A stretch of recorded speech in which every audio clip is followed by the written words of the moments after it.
I'm Peter Raymond. I've been a serial entrepreneur, social impact, innovation guy, creator, technologist, and all around kind of mad scientist.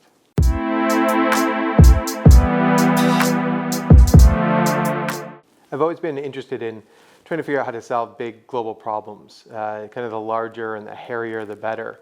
And I've always operated in this interesting space between science, art, design, technology, business. And when you kind of have all of those working together, and you can build interesting business models around the things that are great in the world, like free and low-cost clean water for people.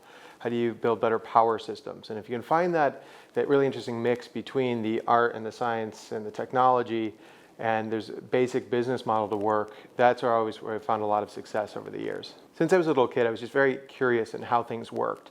I love taking things apart and kind of understanding how everything was connected. So a lot of people think of things in silos, and my whole life I've really never thought of that side of larger ecosystems and this kind of idea that the interdisciplinary mix, if you will, almost post-discipline, that you can operate across kind of all areas at once, and you can be good and curious in one or the other, which leads to something else. So my interest in photography led me to taking cameras apart, and by taking cameras apart I got interested in how the actual film worked, and that led me to chemistry.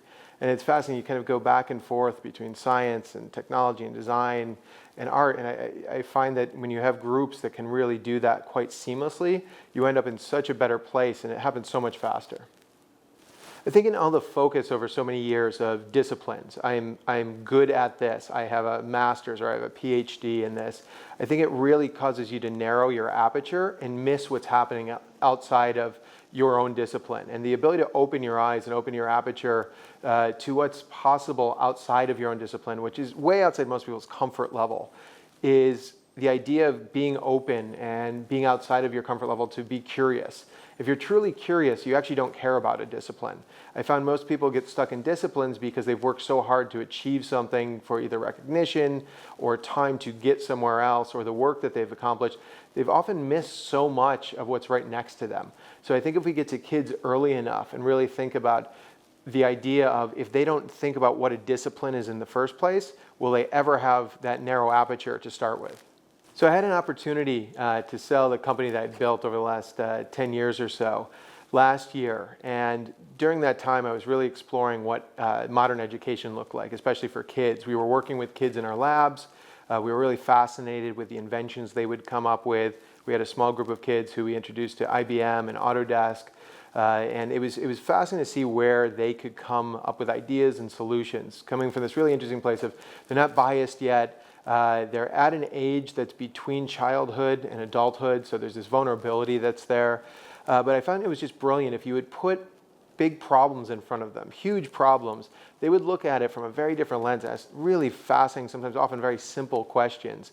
And because of that, I said, what if we were able to kind of bring a group of kids into problem solving and kind of redefine the way that they not only learn, but help us actually put these into motion so that they truly inherit and have agency over their future.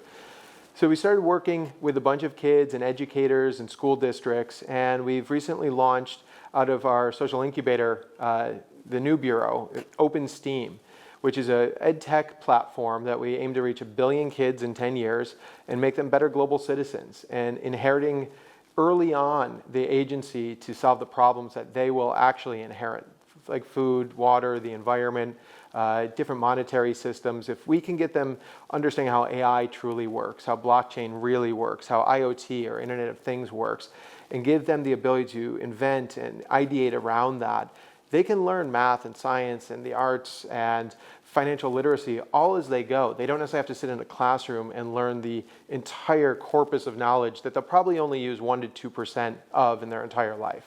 We don't really see the idea of subjects. So, you have things that are science and math or arts focused. We really look at, we are problem focused. So if you can create a well-defined problem statement and then start thinking about all the stakeholders and thinking about all the people and other elements that will serve, including our planet, kids will grow up in an extra planetary society. Most likely a human being will be on Mars during a middle schooler's lifetime. And so we saw that there's no way to really kind of silo the idea of this part's the science part, or this part's the math part, or this is the art part. It's what do we have to do to solve the problem, and use any discipline and all disciplines possible to do that. And I think if those scenarios where you can find that and do that again and again, of bringing different types of people together, pushing their own boundaries, but understand it's where 1 + 1 can equal 1,000.